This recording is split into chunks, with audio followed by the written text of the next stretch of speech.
students, very good morning to all.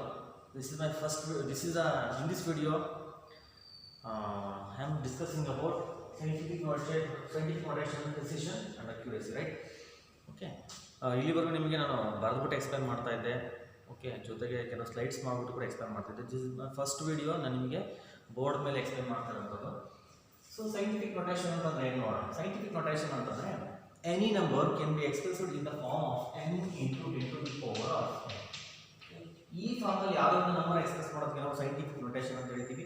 ಈಗ ಬರ್ಕೊಳ್ಳಿ, what is the scientific notation ಅನ್ನೋದು ಕೇಳ್ತಾರೆ. ಯಾವುದೋ ನಂಬರ್ ಕೊಟ್ಟು ನಮಗೆ ಸೈಂಟಿಫಿಕ್ ನೊಟೇಷನ್ ಎಕ್ಸ್ಪ್ಲೇನ್ ಮಾಡಕ್ಕೆ ಹೇಳ್ತಾರೆ.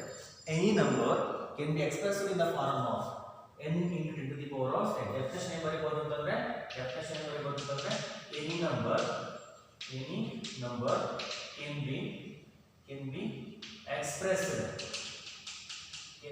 can be expressed in the form of any number can be expressed in the form of n into 10 to the power of n. ಈ form express ಮಾಡೋಕೆ ನಾವು ಸೈಂಟಿಫಿಕ್ ನೊಟೇಷನ್ ಅಂತ ಹೇಳ್ತೀವಿ. Sir ಹಾಗಾದ್ರೆ n ಅಂತಂದ್ರೆ any number n ಅಂತಂದ್ರೆ any number value should be varies from 1 to 10. 1 2 3 4 5 6 7 8 9 10 ಯಾವ್ದಾರ ಆಗಿರ್ಬೋದು. ಏನಂದ್ರೆ n ಈ ಸ್ಮಾಲ್ n ಅಂತಂದ್ರೆ this is a capital N and small n ಅಂತಂದ್ರೆ this is an exponential. This is an exponential. Here small n it should be positive ಆಗಿರಬಹುದು ಅಥವಾ ಇದು negative ಆಗಿರಬಹುದು. ಇದು ಪಾಸಿಟಿವ್ ಆಗಿರಬಹುದು ಅಥವಾ ನೆಗೆಟಿವ್ ಆಗಿರಬಹುದು. ಹಾಗಾದ್ರೆ ಒಂದು ಎಕ್ಸಾಂಪಲ್ಸ್ ತಗೊಂಡಿದ್ದೀನಿ ನಾನು 232.508 ಯಾವ್ದೋ ಒಂದು ವ್ಯಾಲ್ಯೂ ಇದೆ. ಇದು ನಾನು ಎಕ್ಸಾಂಪಲ್ ಏನು ಕೇಳ್ತಾರೆ ಅಂತಂದ್ರೆ ಎಕ್ಸ್ಪ್ರೆಸ್ ದ ಫಾಲೋಯಿಂಗ್ ನಂಬರ್ ಇಟ್ಟು ದ ಸೈಂಟಿಫಿಕ್ ನೊಟೇಷನ್ ಅಂತ 1 ಮಾರ್ಕ್ಸ್ ಕೇಳಿದ್ರೆ ಈ ನಂಬರ್ ನಾವು 10 to the power ಎಕ್ಸ್ಪ್ರೆಸ್ ಮಾಡಬೇಕು. 10 to the power ಎಕ್ಸ್ಪ್ರೆಸ್ ಮಾಡಿದ್ರೆ ಈ ಫಾರ್ಮ್ ಎಕ್ಸ್ಪ್ರೆಸ್ ಮಾಡಿದ್ರೆ ಅದಕ್ಕೆ ನಾವು ಸೈಂಟಿಫಿಕ್ ನೊಟೇಷನ್ ಅಂತ ಹೇಳ್ತೀವಿ. ಹಾಗೆ ಏನು ಮಾಡೋದು, ಡೆಸಿಮಲ್ ಪಾಯಿಂಟ್ ಇಲ್ಲಿ ನೋಡಿ. ಡೆಸಿಮಲ್ ಪಾಯಿಂಟ್ ಇಲ್ಲಿ. ಓಕೆ, ಡೆಸಿಮಲ್ ಪಾಯಿಂಟ್ ಇಲ್ಲಿ ಇರೋದ್ರಿಂದ ಈ ಡೆಸಿಮಲ್ ಪಾಯಿಂಟ್ ನಾನು ಇಲ್ಲಿ ತಗೊಂಬಂದು ಎನ್ಕೋಣ. ಇಲ್ಲಿ ತಗೊಂಬಂದು ಏನಾಗ್ತದೆ 2.32 ಆಗುತ್ತೆ.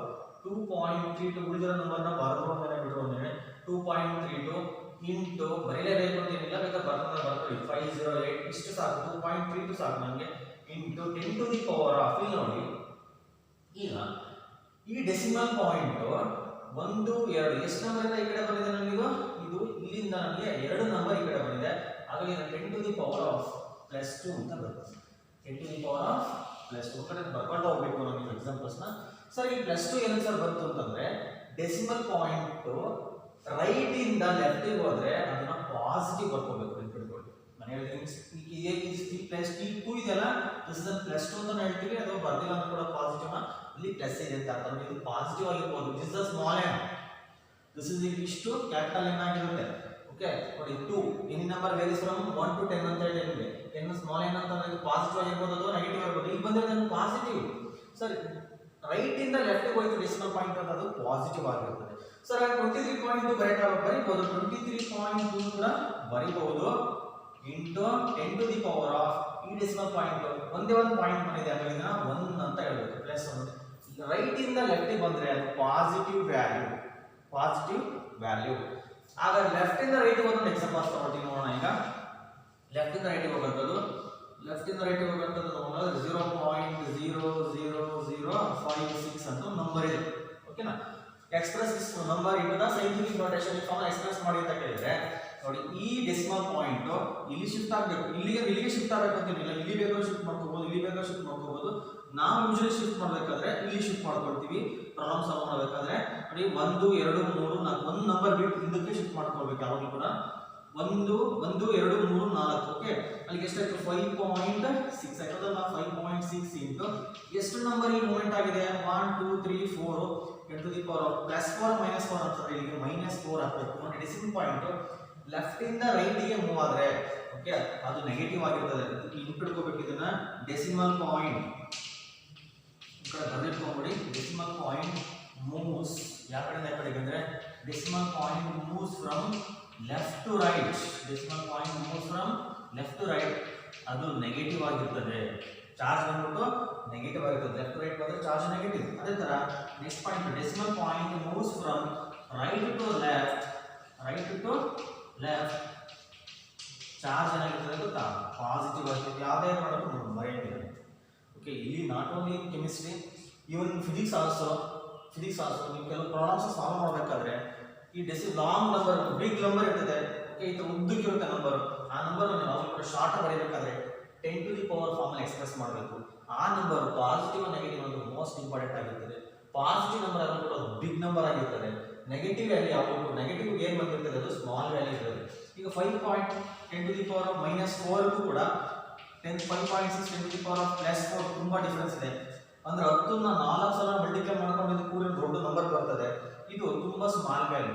ಓಕೆ, 5.6 ಡಿವೈಡೆಡ್ ಬೈ ಇದನ್ನ ಹೆಂಗ್ ಬರ್ಕೋಬಹುದು ಅಂದ್ರೆ 5.6 ಡಿವೈಡೆಡ್ ಬೈ 10 ನ 4 ಟೈಮ್ಸ್ ಮಲ್ಟಿಪ್ಲೈ ಮಾಡಿದ್ರೆ ಎಷ್ಟು ಬರ್ತದೆ? 10,100,000 ಲಕ್ಷ. ಓಕೆ, 1 ಲಕ್ಷ. ಓಕೆ, 5.6 ನ 1 lakh ಅಂತ ಡಿವೈಡ್ ಮಾಡಿದ್ರೆ ನಮಗೆ ತುಂಬಾ ಸ್ಮಾಲ್ ವ್ಯಾಲ್ಯೂ ಬರ್ತದೆ. ಬಟ್ ಇದಕ್ಕೆ ಇದು ಆಗಲ್ಲ. 1 ಲಕ್ಷಕ್ಕೆ 5.6 ಮಲ್ಟಿಪ್ಲೈ ಮಾಡಿದ್ರೆ ದೊಡ್ಡ ವ್ಯಾಲ್ಯೂ ಬರ್ತದೆ. ಓಕೆನಾ, ಮೋರ್ ದ್ಯಾನ್ 5 ಲಕ್ಷ ಮೇಲೆ ಬರ್ತದೆ, 5,60,000 ಬರ್ತದೆ. ಇದು big value, is big value. Minus ಬಂದ್ರೆ ಸ್ಮಾಲ್ ವ್ಯಾಲ್ಯೂ. ಓಕೆನಾ, ಪಾಯಿಂಟ್ ನೆನ್ಪಿಟ್ಕೊಳ್ಳಿ. ಲೆಫ್ಟ್ ಇಂದ ರೈಟ್ ಬಂದ್ರೆ ಸುಮಾರು ನೆಗೆಟಿವ್ ಚಾರ್ಜ್ ಬರ್ತದೆ 10 ಟು ದಿ ಪವರ್ ಮೇಲೆ. ರೈಟ್ ಇಂದ ಲೆಫ್ಟ್ ಬಂದ್ರೆ ನಮಗೆ ಚಾರ್ಜ್ ಏನು ಬರ್ತದೆ? ಪಾಸಿಟಿವ್ ಬರ್ತದೆ. ಓಕೆ, ಇದು ಒಂದು. ಇನ್ನೊಂದು ನೆನ್ಪಿಟ್ಕೊಳ್ಳೋದಾದ್ರೆ ನಿಮ್ಗೆ ಯಾವುದೋ ಒಂದು ವ್ಯಾಲ್ಯೂ ಕೊಡ್ತಾರೆ, ವ್ಯಾಲ್ಯೂ ಕೊಟ್ಟಾಗ ನೆನ್ಪಿಟ್ಕೊಳ್ಳಿ ಈ ತರ 2 3 2 ಅಂತಿದೆ, ಈ ತರ ಇದೆ. ನೀವು ಇಲ್ಲಿ ಸ್ವಲ್ಪ ಮುಂದಕ್ಕೆ ಹೋಗೋದಲ್ಲ, ಪಾಯಿಂಟ್ ಇಂದ ಈ ಕಡೆಗೆ ವ್ಯಾಲ್ಯೂಸ್ ನೆಗ್ಲಿಜಿಬಲ್.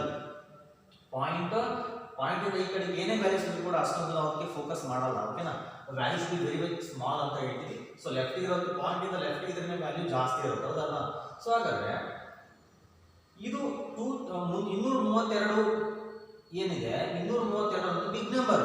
ಅದಕ್ಕೆ ನಾವು ಸೈಂಟಿಫಿಕ್ ಪ್ರೊಡಕ್ಷನ್ ನೋಡೋದಾದ್ರೆ ಪಾಯಿಂಟ್ ಅನ್ನ ಒಂದು ನಂಬರ್ ಇಂದ ಈ ಕಡೆ ತಗೊಂಡ್ಬರೋದಾದ್ರೆ 2.32 ಅಂತ ಹೇಳೋದಾದ್ರೆ 10 ಟು ದಿ ಪವರ್ ಪಾಸಿಟಿವ್ ಬರಬೇಕು. ಅದು 10 to the power fully positive ಬರಬೇಕು. ಇದು ಸ್ಮಾಲ್ ವ್ಯಾಲ್ಯೂ 0.00 ಅಂದ್ರೆ ಸ್ಮಾಲ್, ಒಂದಕ್ಕಿಂತ ತುಂಬಾ ಚಿಕ್ಕದು. ತುಂಬಾ ಚಿಕ್ಕದು ಅಂತಂದ್ರೆ ಬರೋ ಮೇಲೆ ನೆಗೆಟಿವ್ ಇರಬೇಕು. ಈ ತರ ಕೂಡ ನೆನ್ಪಿಟ್ಕೊಳ್ಳಿ, ಆಗ್ಬೋದಲ್ಲ? ನಾನು ನೆಕ್ಸ್ಟ್ ಮೆನಿ ಮೋರ್ ಎಕ್ಸಾಂಪಲ್ಸ್ ತಗೊಳ್ತೀನಂತೆ, ನಿಮಗೂ ಕೂಡ ಎಕ್ಸಾಂಪಲ್ಸ್ ನ ಕೊಡ್ತೀನಿ ಮಾಡೋದಕ್ಕೆ. ಇದನ್ನು ನೀಟಾಗಿ ಪಾಸ್ ಮಾಡಿ ಇಟ್ಕೊಂಡು ಬರ್ದಿಟ್ಕೊಳ್ಳಿ. ರೈಟ್, ನೆಕ್ಸ್ಟ್ ಮುಂದೆ ಹೋಗೋಣ.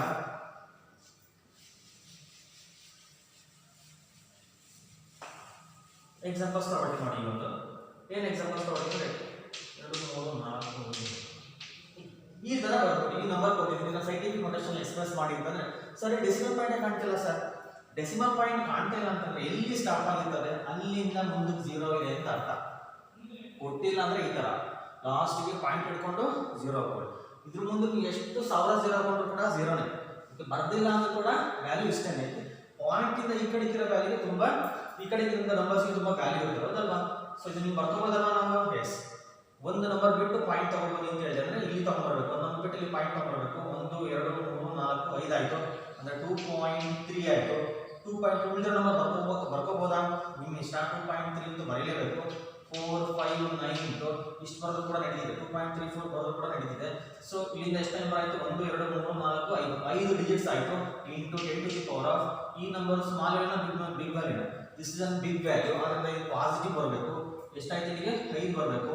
ಸೊ ಪಾಸಿಟಿವ್ ಅಂದ್ರೆ +5 ಅಂತ ಹೇಳ್ತೀವಿ. ಪ್ಲಸ್ ನ ಬರೀಲೇಬೇಕು ಅವಶ್ಯಕತೆ ಏನು ಇಲ್ಲ. ಸೊ ರೈಟ್ ಟು ಲೆಫ್ಟ್ ಬಂದ್ರೆ ಪಾಸಿಟಿವ್ ಹಂಗೂ ತಿಳ್ಕೊಳ್ಳಿ. ಅದು ಇಟ್ಸ್ ಬಿಗ್ ವ್ಯಾಲ್ಯೂ. ಸೊ ಬರೋಂಥ value to the power of ಅಲ್ಲಿ ಪಾಸಿಟಿವ್ ಇರುತ್ತೆ ಅಂತ ನೆನಪಿಟ್ಕೊಳ್ಳಿ. ನೆಕ್ಸ್ಟ್ ಮುಂದಕ್ಕೆ ಮೂವ್ ಆಗೋಣ. ನೆಕ್ಸ್ಟ್ ಒಂದು ಎಕ್ಸಾಂಪಲ್ಸ್ ಕೊಡ್ತೀನಿ. 0.0096 ಅಂತ ಹೇಳೋಣ.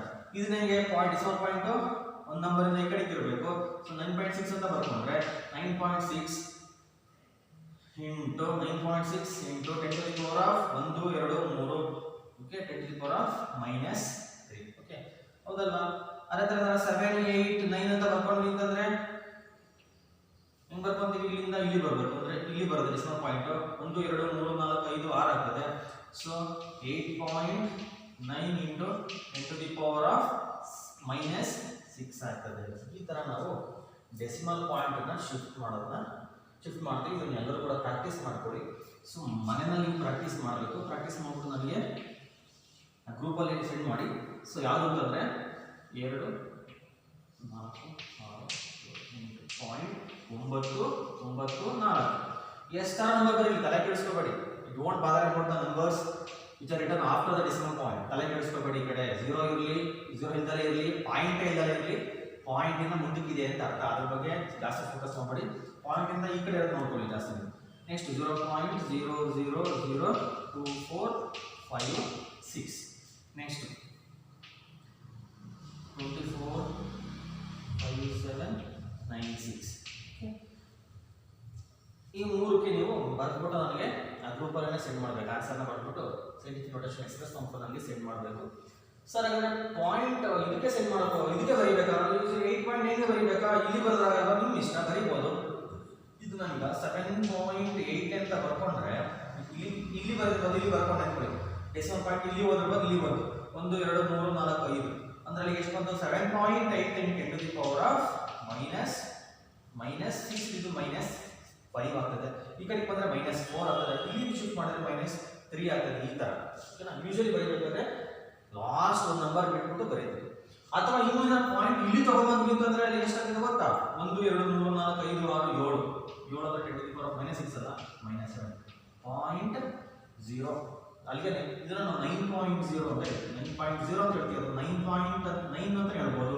10 to the power of -7 9.0 ಅಥವಾ 9 10 to the power of -7 ಅಂತ ಕೂಡ ಬರೀಬೋದು. ಯೂಶುವಲಿ ಬರೀಬೇಕಾದ್ರೆ ಏನು ಮಾಡ್ತಿದ್ರೆ ಒಂದು ನಂಬರ್ನ ಹೊರಗಡೆ ಬಿಟ್ಟು ಪಾಯಿಂಟ್ ಇಟ್ಕೊಳ್ಳಿ. ಆಗ್ಬೋದಲ್ವಾ? ನೀವು ಕೂಡ ಇಲ್ಲಿ ಬರೀಬೇಕಾದ್ರೆ ಒಂದು ನಂಬರ್ನ ಹೊರಗೆ ಬಿಟ್ಟು ಪಾಯಿಂಟ್ ಹಾಕ್ಬಿಟ್ಟು ನಾನು ಎಕ್ಸ್ಪ್ರೆಸ್ ಮಾಡಿಸಿ. ನಾನು ಎಷ್ಟು ಮುಂದೆ ಹೋಗ್ತಾ ಇದ್ದೀನಿ. ಪ್ರಿಸಿಷನ್ ಮತ್ತೆ accuracy. So what is my precision, what is my accuracy? ಈ ಸಲ ಸ್ಲೆಟ್ ಎಕ್ಸಾಮ್ ಅಂತ ಬರುತ್ತೆ. ಓಕೆ, ಸ್ಲೆಟ್ ಎಕ್ಸಾಮ್ ಅಂತ ಬಂದ್ಬಿಟ್ಟು ಮಾಸ್ಟರ್ ಡಿಗ್ರಿ ಮಾಡಿದ್ಮೇಲೆ ಸ್ಲೆಟ್ ಎಕ್ಸಾಮ್ ಅಂತ MA ಮಾಡಿದ್ರಿ, MSc ಮಾಡಿದ್ರಿ, MCom ಮಾಡಿದ್ರಿ, ಕೆಸೆಟ್ ಎಕ್ಸಾಮ್ ಅಂತ ಬಿಟ್ಟು ಸ್ಟೇಟ್ ಗೌರ್ಮೆಂಟಿಂದ ಕನ್ಫರ್ಮ್ ಮಾಡ್ತಾರೆ. ಓಕೆ, ಮತ್ತು ಮೈಸೂರು ಕಂಡಕ್ಟ್ ಮಾಡ್ತಾರೆ ಅದನ್ನ. ಆ ಎಕ್ಸಾಮ್ ಇದ್ರ ಮೇಲೆ ಒಂದು ಕ್ವಶನ್ ಕೇಳಿದ್ರು 2 ಮಾರ್ಕ್ಸ್ಗೆ. ಯಾವುದೋ ಒಂದು 4 ಆಪ್ಷನ್ಸ್ ಕೊಟ್ಬಿಟ್ಟು ಒಂದು ಕ್ವಶನ್ ಕೇಳಿದ್ರು. ಇದರಲ್ಲಿ ಯಾವುದು ಪ್ರಿಸಿಷನ್ಗೆ ಯಾವುದು ಸೂಟಬಲ್ ಆನ್ಸರ್ ಅಂತ ಹೇಳ್ಬಿಟ್ಟು ಕೇಳಿದ್ರು. MSc ಮಾಡಿದ್ಮೇಲೆ ಕೂಡ ಈ ಥರ ಕ್ವಶನ್ ಕೇಳಿದ್ರೆ ಇದು PUC ಲೆವೆಲ್ ಕ್ವಶನ್, ಅರ್ಥ ಮಾಡ್ಕೊಳ್ಳಿ. ಫೈನಲ್ ಎಕ್ಸಾಮಲ್ಲಿ ಕೂಡ ಕೇಳ್ತಾರೆ ನಿಮಗೆ. ಸೊ ಪ್ರಿಸಿಷನ್ ಅಂತಂದ್ರೆ ಏನು, ನಿಮಗೆ ಎಕ್ಸಾಂಪಲ್ಸ್ ತಗೊಂಡಿದ್ದೀನಿ. ಈಗ ಫಾರ್ ಎಕ್ಸಾಂಪಲ್ ನೀವು ಎಕ್ಸ್ಪೆರಿಮೆಂಟ್ ಮಾಡಬೇಕಾದ್ರೆ ನಿಮಗೆ 24.20 ಒಂದು ವ್ಯಾಲ್ಯೂ ಇದೆ. 24.20 ಅಂತ ಒಂದು ವ್ಯಾಲ್ಯೂ ಇದೆ. ಓಕೆ, ಅಷ್ಟು ಆ್ಯಕ್ಚುಯಲ್ ವ್ಯಾಲ್ಯೂ, ಟ್ರೂ ವ್ಯಾಲ್ಯೂ ಇಷ್ಟು ಬರಬೇಕು. ನೀನು ಎಕ್ಸ್ಪೆರಿಮೆಂಟ್ ಮಾಡಿದರೆ ಇಷ್ಟು ಬರಬೇಕು. 4 ಜನ ಸ್ಟೂಡೆಂಟ್ಸ್ ಇದ್ದಾರೆ, student A, student B, student C, student 4 ಜನ ಸ್ಟೂಡೆಂಟ್ಸ್ ಇದ್ದಾರೆ. ಅವರೆಲ್ಲರೂ ಕೂಡ ಎಕ್ಸ್ಪೆರಿಮೆಂಟ್ ಮಾಡ್ತಾ ಇದ್ದಾರೆ. ನೆನ್ಪಿಟ್ಕೋಬೇಕು, 3 ಟ್ರಯಲ್ ತಗೊಂಡಿದ್ದಾರೆ. ಅಂದರೆ ಒಂದೇ ಎಕ್ಸ್ಪೆರಿಮೆಂಟನ್ನು 3 ಸಲ ಮಾಡಿದ್ದಾರೆ. ಒಬ್ಬೊಬ್ಬ ಸ್ಟೂಡೆಂಟ್ ಒಂದೇ ಎಕ್ಸ್ಪೆರಿಮೆಂಟನ್ನು 3 ಸಲ ಮಾಡಿದ್ದಾನೆ. ಅದೇ ಥರ B ನ ಹುಡುಗನು ಕೂಡ ಒಂದೇ ಎಕ್ಸ್ಪೆರಿಮೆಂಟ್ನ 3 ಸಲ ಮಾಡಿದ್ದಾನೆ. C ನೂ ಕೂಡ ಒಂದೇ ಎಕ್ಸ್ಪೆರಿಮೆಂಟ್ನ 3 ಸಲ ಮಾಡಿದ್ದಾನೆ. D ನೂ ಕೂಡ ಅದೇ ಎಕ್ಸ್ಪೆರಿಮೆಂಟ್ನ 3 ಸಲ ಮಾಡಿದ್ದಾನೆ. ಎಲ್ಲರಿಗೂ ಸೇಮ್ ವ್ಯಾಲ್ಯೂ ಬಂದಿದೆಯಾ? ಸೇಮ್ ವ್ಯಾಲ್ಯೂ ಬಂದಿಲ್ಲ. ಸ್ಟೂಡೆಂಟ್ A ನಾನು ಒಂದು ಎಕ್ಸ್ಪೆರಿಮೆಂಟ್ ಅನ್ನ ಟೈಟ್ರೇಷನ್ ಅಂತ ಬರುತ್ತೆ, ಟೈಟ್ರೇಷನ್ ಮಾಡ್ತಿದ್ದಾನೆ ಲ್ಯಾಬಲ್ಲಿ, ಪ್ರಾಕ್ಟಿಕಲ್ ಆಗಿ ಮಾಡ್ತಿದ್ದಾನೆ. ಓಕೆ, ಲ್ಯಾಬಲ್ಲಿ ಮಾಡ್ತಿದ್ದಾನೆ. ಫಸ್ಟ್ನೇ ಟ್ರಯಲ್ ಅಲ್ಲಿ 24.3 ಬಂತು. ಎಷ್ಟು ಬರಬೇಕಿತ್ತು? 24.20 ಬರಬೇಕಿತ್ತು. 24.3 ಬಂತು. ಎರಡನೇ 24.4 ಬಂತು. ಮೂರನೇ 24.1 ಬಂತು. ಹಾಗಾದ್ರೆ ಎಲ್ಲೋ ವ್ಯಾಲ್ಯೂ ಕೂಡ 24.2 ಬಂದಿದೆಯಾ? ಬಂದಿಲ್ಲ. ಕೆಲವು ಎರರ್ಸ್ ಇರ್ತದೆ, ನಾವು ಎರರ್ಸ್ ಅಂತ ಹೇಳ್ತೀವಿ. ಎಂತರ ಎಷ್ಟರ ಎರರ್ಸ್ ಇದೆ ಅಂತಂದ್ರೆ, ಒಂದು ಇನ್ಸ್ಟ್ರೂಮೆಂಟಲ್ ಎರರ್ ಅಂತ ಹೇಳ್ತೀವಿ, ಇನ್ನೊಂದು ಸೆಲ್ಫ್ ಎರರ್ ಅಥವಾ ಮ್ಯಾನ್ ಮೇಡ್ ಎರರ್ ಅಂತ ಹೇಳ್ತೀವಿ. ಅಂದ್ರೆ ಅವ್ನು ತುಂಬ್ಕೋಬೇಕಾದ್ರೆ, ಫಿಲ್ ಮಾಡ್ಕೋಬೇಕಾದ್ರೆ ಸೊಲ್ಯೂಷನ್ ಅನ್ನ, ಓಕೆ, ಪ್ರಿಪೇರ್ ಮಾಡ್ಕೋಬೇಕಾದ್ರೆ, ಅದನ್ನ ಕರೆಕ್ಟಾಗಿ ಎಕ್ಸ್ಪ್ಲೇನ್ ಮಾಡಬೇಕಾದ್ರೆ ಸ್ವಲ್ಪ ಎರರ್ಸ್ ಇರ್ತದೆ. ಅದು ಅವ್ನು ಮಾಡಿರೋಂಥ ಎರರ್ಸ್, ಓಕೆ, ಸೆಲ್ಫ್ ಎರರ್ಸ್ ಅಂತ ಹೇಳ್ತೀವಿ. ಇನ್ನೊಂದು ಇನ್ಸ್ಟ್ರೂಮೆಂಟಲ್ ಎರರ್ ಅಂತಂದ್ರೆ ಈಗ ನಾವು ಏನು ಬ್ಯೂರೆಟ್ಸ್ ಇರ್ಬೋದು, ಕಾನಿಕಲ್ ಫ್ಲಾಸ್ಕ್ ಇರ್ಬೋದು, ಬೀಕರ್ಸ್ ಇರ್ಬೋದು, ಅವನ್ನ ನಾವು 25 ml 50 ml ಅಂತ ಹೇಳಿದ್ವಿ. 50 ml ಅಂದ್ಕೊಂಡ್ರೆ ಎಲ್ಲರಲ್ಲೂ ಕೂಡ ಎಕ್ಸಾಕ್ಟ್ಲಿ 50 ml ಬರಲ್ಲ, ಸ್ವಲ್ಪ ml ಡಿಫ್ರೆನ್ಸ್ ಇದ್ದೇ ಇರ್ತದೆ. ಅದಕ್ಕೆ ನಾವು ಇನ್ಸ್ಟ್ರೂಮೆಂಟಲ್ ಎರರ್ಸ್ ಅಂತ ಹೇಳ್ತೀವಿ. ಮಾಡಬೇಕಾದ್ರೆ ಎಕ್ಸಾಕ್ಟ್ಲಿ ಮಾಡೋಕ್ಕಾಗದ್ರೆ ಸ್ವಲ್ಪ ವೇರಿಯೇಷನ್ಸ್ ಆಗೇ ಆಗುತ್ತೆ. ಅಂಥವ್ರಿಗೆ ಇನ್ಸ್ಟ್ರೂಮೆಂಟಲ್ ಎರರ್ಸ್ ಅಂತ ಹೇಳ್ತೀವಿ. ಎಕ್ಸಾಕ್ಟ್ ಆನ್ಸರ್ ಬರಲೇಬೇಕು ಅಂತಿಲ್ಲ, ಬಟ್ ಅಪ್ರಾಕ್ಸಿಮೇಟ್ಲಿ ಅಂತೂ ಬರಲೇಬೇಕು. ಬರಬೇಕು. ಈ ಅಪ್ರಾಕ್ಸಿಮೇಟ್ಲಿ ವರ್ಡಲ್ಲಿ 2 ಥರ ಇದೆ, ಒಂದು ಪ್ರಿಸಿಷನ್ ಮತ್ತು ಇನ್ನೊಂದು ಅಕ್ಯುರಸಿ. ಸರ್ ಹಾಗಾದ್ರೆ ಪ್ರಿಸಿಷನ್ ಅಂತಂದ್ರೆ ಏನು? ಡೆಫಿನೇಷನ್ ಬರ್ತಿದ್ದೀನಿ, ಬರ್ಕೋಬೇಕು ನೀವು. Closeness of various measurements for same quantity. Okay, closeness of various measurements ತಗೊಂಡಂತ 3 ಟ್ರಯಲ್ಸ್ ಅಲ್ಲಿ ಒಂದು ಅಪ್ರಾಕ್ಸಿಮೇಟ್ಲಿ ಸೇಮ್ ಬರಬೇಕು, ಕ್ಲೋಸ್ನೆಸ್ ಬರಬೇಕು. ಇಲ್ಲೊಂದು ಎಕ್ಸಾಂಪಲ್ಸ್ ತಗೊಂಡ್ಬಿಡ್ತೀನಿ.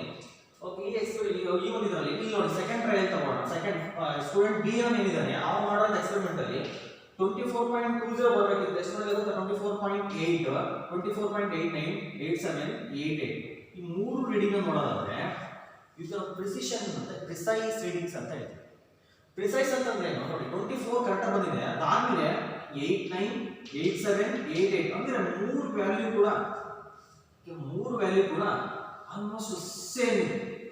ಆಲ್ಮೋಸ್ಟ್ ನೋಡಿ 8, 8, 8, 89, 87, 88 ಈ ತರ ಒಂದೇ ತರ ಇದ್ರೆ, ಸಿಮಿಲರ್ ಇದ್ರೆ ಇದಕ್ಕೆ ನಾವು ಪ್ರಿಸಿಷನ್ ಅಂತ ಹೇಳ್ತೀವಿ. ಪ್ರಿಸಿಷನ್ ಅಂತ ಹೇಳಿ. ಇಲ್ಲಿ ನೋಡಿ 24.3 ಇದೆ, 24.4, 24.1 ಇದೆ, 3, 4, 3 ಆದ್ಮೇಲೆ 4 ಅಂದ್ರೆ ಆಲ್ಮೋಸ್ಟ್ ತುಂಬಾ ಡಿಫರೆನ್ಸ್ ಇಲ್ಲ, ಆಲ್ಮೋಸ್ಟ್ ಸೇಮ್ ಇದೆ. ಓಕೆ 3 ಇದೆ, 4 ಇದೆ, ಇಂತಕ್ಕೆ ನಾವು ಪ್ರಿಸಿಷನ್ ಅಂತ ಹೇಳ್ತೀವಿ, ಪ್ರಿಸಿಷನ್ ಅಂತ ಹೇಳ್ತೀವಿ.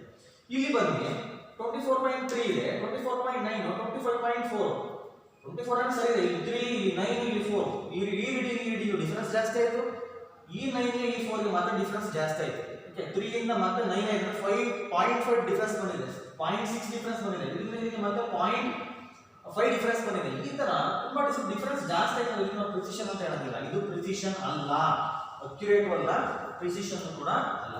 ಇಲ್ಲಿಗೆ ಬಂದ್ರೆ ಇದನ್ನ ನಾವು ಅಕ್ಯುರೇಟ್ ಅಂತ ಹೇಳ್ತೀವಿ, ಇದನ್ನ ನಾವು ಅಕ್ಯುರೇಟ್ ಅಂತ ಅಕ್ಯುರೇಟ್ ಅಂತ 24.5, 24.1, 23.9 ಇನ್ನೊಂದು ಮಾತ್ರ 24 ಆಗ್ಬಿಡುತ್ತೆ, ಅದಲ್ವಾ? ಈ ಮೂರು ರೀಡಿಂಗ್ ಕೂಡ ನಾನು ಅವರೇಜ್ ತಗೊಂಡ್ರೆ, ಅವರೇಜ್ ಅಂತಂದ್ರೆ ಏನು, ಮೂರು ರೀಡಿಂಗ್ ನ ಕೂಡಿಬಿಟ್ಟು ನೋಡಿ 24.5 ಪ್ಲಸ್ 24.1 ಪ್ಲಸ್ 23.9 ಓಲ್ಡ್ ಎಷ್ಟು ನಂಬರ್ ಇದೆ, 3 ಇದೆ. ಸರಾಸರಿ ಗೊತ್ತಲ್ಲ ನಮಗೆ, ಸರಾಸರಿ ತಗೊಳ್ಳೋದು ಅವರೇಜ್ ತಗೊಳ್ಳೋದು ಗೊತ್ತಾ? ಈ ಮೂರು ರೀಡಿಂಗ್ಸ್ ನ ಕೂಡಿ ಡಿವೈಡ್ ಬೈ 3 ಈ ನಂಬರ್ ಇಂದ ಡಿವೈಡ್ ಮಾಡಿದ್ರೆ 3 ನಂಬರ್ಸ್ ಡಿವೈಡ್ ಮಾಡಿದ್ರೆ ನಮಗೆ ಎಕ್ಸಾಕ್ಟ್ 24.2 ಸಮಥಿಂಗ್ ಬರ್ತದೆ. ಇದಕ್ಕೆ ನಾವು ಅಕ್ಯುರೇಟ್ ಅಂತ ಹೇಳ್ತೀವಿ. ಓಕೆ ಡಿಫರೆನ್ಸ್ ಇದೇನು ಅವರೇಜ್ ತಗೊಂಡಿರೋದು ಅಂತ, ಅವರೇಜ್ ತಗೊಂಡು ಏನು ಬರುತ್ತೆ ನಮಗೆ ಎಕ್ಸಾಕ್ಟ್ಲಿ ಏನು ಬರಬೇಕಿತ್ತು ಟ್ರೂ ವ್ಯಾಲ್ಯೂ ಅದಕ್ಕೆ ಬಂತು ಅಂತ ನಮಗೆ, ಅದಕ್ಕೆ ನಾವು ಟ್ರೂ ವ್ಯಾಲ್ಯೂ ಸರಿ ಅಕ್ಯುರೇಟ್ ಅಂತ ಹೇಳ್ತೀವಿ. ಅಕ್ಯುರೇಟ್ ಅಂತ ಹೇಳ್ತೀವಿ, ಅಗ್ರಿಮೆಂಟ್ ಆಫ್ ಪರ್ಟಿಕ್ಯುಲರ್ ವ್ಯಾಲ್ಯೂ ಕೂಡ ಟ್ರೂ ವ್ಯಾಲ್ಯೂ ಅಗ್ರಿ ಮಾಡ್ಕೋಬಹುದು. ಓಕೆ ಫಾರ್ ಎಕ್ಸಾಂಪಲ್ 20 ಬರಬೇಕಿತ್ತು, 21 21 ಎಷ್ಟು ಬರುತ್ತೆ ಅನ್ಕೋಣ, ಅಗ್ರಿ ಮಾಡ್ಕೋಬಹುದು. ಇದನ್ನ ಮೂರು ವ್ಯಾಲ್ಯೂ ಅವರೇಜ್ ತಗೊಂಡಾಗ ನಮಗೆ ಬರುತ್ತೆ, ಅದಕ್ಕೆ ನಾವು ಅಗ್ರಿ ಏನಂತ ಹೇಳ್ತೀವಿ, ಟ್ರೂ ವ್ಯಾಲ್ಯೂ ಸರಿ ಏನಂತ ಹೇಳ್ತೀವಿ, ಅಕ್ಯುರೇಸಿ ಅಕ್ಯುರೇಟ್ ವ್ಯಾಲ್ಯೂ ಅಂತ ನಾವು ಹೇಳ್ತೀವಿ. ಬಟ್ ಪ್ರಿಸಿಷನ್ ಅಲ್ಲಿ ಆ ಥರ ಅಲ್ಲ, ಪ್ರಿಸಿಷನ್ ಅಲ್ಲಿ ಏನು ಕ್ಲೋಸ್ನೆಸ್, ಅಗ್ರೀಯಿಂಗ್ ವ್ಯಾಲ್ಯೂ ಅಂತ ಬಂದ್ರೆ ಅಕ್ಯುರೇಸಿ, ಓಕೆ ಕ್ಲೋಸ್ನೆಸ್ ಅಂತ ಬಂದ್ರೆ ಅದು ಪ್ರಿಸಿಷನ್ ಅಂತ ಹೇಳ್ತೀವಿ. ಈ ಫಸ್ಟ್ ಟ್ರಯಲ್ ತಗೊಂಡ್ರೆ ಇದನ್ನ ನಾವು ನೆನ್ಪಿಡ್ಕೊಳ್ಳಿ, ಅಕ್ಯುರೇಟ್ ಅಂತ ಹೇಳ್ಬೋದು ಅಂಡ್ ಪ್ರಿಸಿಷನ್ ಅಂತ ಹೇಳ್ಬೋದು. ಏನು ಅಕ್ಯುರೇಟ್ ಅಂತ ಹೇಳ್ಬೋದು ಅಂತಂದ್ರೆ, ಬೇಕಾದ್ರೆ ಮೂರನ್ನು ಬೇಕಾದ್ರೆ ನಾವು ಏನ್ ಮಾಡೋಣ, 3 ಇದೆ 4 ಇದೆ ಕಮ್ಮಿ, 2 ಜಾಸ್ತಿ ಆಯ್ತು ಬರ್ಬೇಕಾದ್ರೆ 2 ಗಿಂತ ಸ್ವಲ್ಪ ಜಾಸ್ತಿ ಇದೆ, ಇದು ಸ್ವಲ್ಪ ಕಮ್ಮಿ ಇದೆ, 3 ಬೇಕಾದ್ರೆ ಅವರೇ ತಗೊಳ್ಳಿ ನೀವು, ಆಲ್ಮೋಸ್ಟ್ 24.42 ಬರ್ತದೆ ಅಂತ ಅಕ್ಯುರೇಸಿನೂ ಆಗುತ್ತೆ. ಪ್ರಿಸಿಷನ್ ಅಂತಂದ್ರೆ 3 ಆದ ತಕ್ಷಣ ನೆಕ್ಸ್ಟ್ 4, ಓಕೆ ನೆಕ್ಸ್ಟ್ 1 ಇದೆ ಅಂದ್ರೆ 1 3 4 ತುಂಬಾ ಏನು ಡಿಫರೆನ್ಸ್ ಇಲ್ಲ, ಇದ್ರ ತರ ಏನು ಡಿಫರೆನ್ಸ್ ಇಲ್ಲ. ಇಲ್ಲಿ 3 ಓಕೆ 9, ಇಲ್ಲಿ 9, ಇಲ್ಲಿ 4, 3 9 4 ಈ ತರ ಡಿಫರೆನ್ಸ್ ಇಲ್ಲ, ಒಂದೊಂದೇ ಪಾಯಿಂಟ್ ಡಿಫರೆನ್ಸ್ ಅಷ್ಟೇ. ಓಕೆ 1 3 4 ತುಂಬಾ ಏನು ಡಿಫರೆನ್ಸ್ ಇಲ್ಲ, ಹಾಗಾಗಿ ಇದನ್ನು ಪ್ರಿಸಿಷನ್ ಅಂತ ಹೇಳ್ಬೋದು. ಹತ್ತತ್ರ ಇದೆ, ಕ್ಲೋಸ್ನೆಸ್ ಇದೆ. ಈ ವ್ಯಾಲ್ಯೂ ಬಿಟ್ಬಿಡಿ 24 ಬಿಟ್ಬಿಡಿ, ಈ ಬರೋಂಥ ಪಾಯಿಂಟ್ ವ್ಯಾಲ್ಯೂ ಇದೆ ಅದು ಆಲ್ಮೋಸ್ಟ್ ಕ್ಲೋಸ್ ಇದೆ, ಅದಕ್ಕೆ ನಾವು ಪ್ರಿಸಿಷನ್ ಅಂತ ಹೇಳ್ತೀವಿ. ಹಾಗಾಗಿ ಅಕ್ಯುರೇಸಿನೂ ಹೌದು, ಪ್ರಿಸಿಷನ್ ಹೌದು. ಅಕ್ಯುರೇಸಿ ಯಾವಾಗ ಬರುತ್ತೆ, ಅವರೇಜ್ ತಗೊಂಡಾಗ ನಮ್ಗೆ ಬರುತ್ತೆ, ಈ ವ್ಯಾಲ್ಯೂನೇ ಬರುತ್ತೆ, ಅದು ಅಕ್ಯುರೇಸಿ. ಪ್ರಿಸಿಷನ್ ಅಂತ ಹತ್ರ ಇರೋಂಥ ವ್ಯಾಲ್ಯೂಸ್ ಇದ್ರಲ್ಲಿ ನೋಡಿ, ಇದರಲ್ಲಿ ಅಕ್ಯುರೇಸಿ ಇಲ್ಲ, ಅಕ್ಯುರೇಸಿ ಬರಲ್ಲ, ಬಟ್ ಪ್ರಿಸಿಷನ್ ಇದೆ. 8 ಇದೆ 8 ಇದೆ 9 7 8 ತುಂಬಾ ಏನು ಡಿಫರೆನ್ಸ್ ಇಲ್ಲ, ಹತ್ತತ್ರನೇ ಇದೆ, ಇದನ್ನು ನಾವು ಪ್ರಿಸಿಷನ್ ಅಂತ ಹೇಳ್ತೀವಿ. ಇದು ಅಕ್ಯುರೇಸಿನೂ ಹೌದು, ಪ್ರಿಸಿಷನ್ ಹೌದು. ಇದು ಓನ್ಲಿ ಪ್ರಿಸಿಷನ್, ಇದು ಅಕ್ಯುರೇಸಿನೂ ಅಲ್ಲ, ಪ್ರಿಸಿಷನ್ ಕೂಡ ಅಲ್ಲ, ಯಾಕಂದ್ರೆ ಡಿಫರೆನ್ಸ್ ಜಾಸ್ತಿ ಇದೆ, ಡಿಫರೆನ್ಸ್ ಜಾಸ್ತಿ. ಇದು ಓನ್ಲಿ ಅಕ್ಯುರೇಸಿ ಅಂತ ನಾವು ಹೇಳ್ತೀವಿ. ಈ ತರ ನಾವು ಅಕ್ಯುರೇಸಿ ಮತ್ತೆ ಪ್ರಿಸಿಷನ್ ನ ಡಿಫೈನ್ ಮಾಡ್ತೀವಿ. ಡೆಫಿನಿಷನ್ ಏನು ಕೊಡ್ಕೋಬೇಕು, ಕ್ಲೋಸ್ನೆಸ್ ಅಂತ ಬಂದ್ರೆ ಪ್ರಿಸಿಷನ್, ಅಗ್ರಿಮೆಂಟ್ ವ್ಯಾಲ್ಯೂ ಅಂತಂದ್ರೆ accuracy. Closeness of the various measurements ಇದೆ, ಅವೆಲ್ಲವೂ ಕೂಡ ಕ್ಲೋಸ್ನೆಸ್ ಇತ್ತು ಅಂತಂದ್ರೆ ಅದಕ್ಕೆ ನಾವು ಈ ಕ್ವಾಂಟಿಟಿ, ಈ ಒಂದು ಕ್ವಾಂಟಿಟಿ ಇದೆ, ಈ ಒಂದು ಕ್ವಾಂಟಿಟಿಗೆ ಕ್ಲೋಸ್ನೆಸ್ ಇದೆ ಅಂತಂದ್ರೆ ವ್ಯಾಲ್ಯೂಸ್ ಎಲ್ಲವೂ ಡಿಫರೆಂಟ್ ವ್ಯಾಲ್ಯೂಸ್ ಎಲ್ಲವೂ ಕೂಡ ಕ್ಲೋಸ್ನೆಸ್ ಇದೆ ಅಂತಂದ್ರೆ ಅದಕ್ಕೆ ನಾವು ಪ್ರಿಸಿಷನ್ ಅಂತ ಹೇಳ್ತೀವಿ. Closeness of the various measurements, ಇದೊಂದು ಮೆಜರ್ಮೆಂಟ್ ವೇರಿಯಸ್ ಮೆಜರ್ಮೆಂಟ್ಸ್ ಒಂದು ಸೇಮ್ ಕ್ವಾಂಟಿಟಿಗೆ ಕ್ಲೋಸ್ನೆಸ್ ಇದ್ರೆ ಅಂತವಕ್ಕೆ ನಾವು 3 4 1 ಕ್ಲೋಸ್ನೆಸ್ ಇದೆ ಅಂತವಕ್ಕೆ ನಾವು ಪ್ರಿಸಿಷನ್ ಅಂತ ಹೇಳ್ತೀವಿ. Agreement of the particular value to the true value, okay ಮೂರನ್ನು ಕೂಡ ಅವರೇ ತಗೊಂಡಾಗ ಬಂದಂತ ಒಂದು ಪರ್ಟಿಕ್ಯುಲರ್ ವ್ಯಾಲ್ಯೂ ಈ ಟ್ರೂ ವ್ಯಾಲ್ಯೂಗೆ ನಾವು ಅಗ್ರಿ ಆಗಿದ್ರೆ ಅಂತವಕ್ಕೆ ನಾವು ಹೇಳ್ತೀವಿ ಅಕ್ಯುರೇಸಿ ಅಂತ ಹೇಳ್ತೀವಿ. ಓಕೆನಾ, ಇಷ್ಟು ಪ್ರಿಸಿಷನ್ ಮತ್ತೆ ಅಕ್ಯುರೇಸಿ ಜೊತೆಗೆ ಸೈಂಟಿಫಿಕ್ ನೊಟೇಷನ್ ಅನ್ನು ಯಾವ ಥರ ಎಕ್ಸ್ಪ್ರೆಸ್ ಮಾಡೋದು ಅಂತ ಹೇಳ್ಬಿಟ್ಟು. ಸೊ ನೆಕ್ಸ್ಟ್ ನಿಮಗೆ ಏನು ಹೇಳ್ತೀನಿ ಅಂತಂದರೆ, ಈ ಡೆಸಿಮಲ್ ಪಾಯಿಂಟ್ಸ್ ಇರೋಂಥವ್ರು ಅಡಿಷನ್ ಮಾಡೋದು ಹೆಂಗೆ, ಸಬ್ಸ್ಟ್ರಾಕ್ಷನ್ ಮಾಡೋದು ಹೇಗೆ, ಓಕೆ ಮಲ್ಟಿಪ್ಲಿಕೇಶನ್ ಮಾಡೋದು ಹೇಗೆ, ಡಿವಿಷನ್ ಮಾಡೋದು ಹೇಗೆ ಅನ್ನೋದನ್ನು ನಾನು ಹೇಳ್ಕೊಡ್ತೀನಂತೆ. ಇಲ್ಲಿಗೆ ನಾನು ಈ ಒಂದು ಕ್ಲಾಸ್ನ ಸ್ಟಾಪ್ ಮಾಡ್ತಿದ್ದೀನಿ, ಅದನ್ನು ನೆಕ್ಸ್ಟ್ ಕ್ಲಾಸಲ್ಲಿ ಎಕ್ಸ್ಪ್ಲೈನ್ ಮಾಡ್ತೀನಂತೆ. ಇದ್ರ ಜೊತೆಗೆ ನಾನು ಸಿಗ್ನಿಫಿಕೆಂಟ್ ಫಿಗರ್ಸ್ ಅಂತ ಬರ್ತದೆ, ಓಕೆ ಆ ಸಿಗ್ನಿಫಿಕೆಂಟ್ ಫಿಗರ್ಸ್ನ ಕೂಡ ನೆಕ್ಸ್ಟ್ ಕ್ಲಾಸಲ್ಲಿ ನಿಮಗೆ ಎಕ್ಸ್ಪ್ಲೈನ್ ಮಾಡ್ತೀನಂತೆ. ಎಲ್ಲರಿಗೂ ಕೂಡ ಥ್ಯಾಂಕ್ ಯು ಸೋ ಮಚ್.